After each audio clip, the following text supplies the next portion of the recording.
Hello, this is Pastor Timothy with Mr. Gilberto. He is a master of construction. I know his son very well, Sr. Lucas, and he is helping us to look at the land and see what part we need to construct where and what first. So he is with us today. Sr. Gilberto está conosco hoje para ver sobre a ordem de construção. Sr. Gilberto? Sim.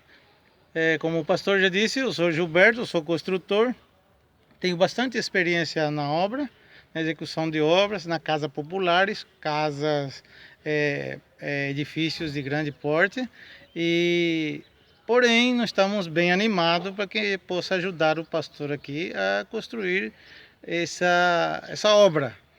E vamos procurar facilitar da melhor maneira possível para que ele possa ter sucesso na sua construção.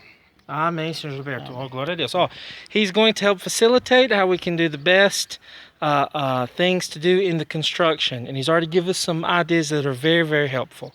So please pray for us. Pray for Sr. Gilberto and his family and his work. Eu agradeço vocês. I thank you. Deus abençoe. God bless.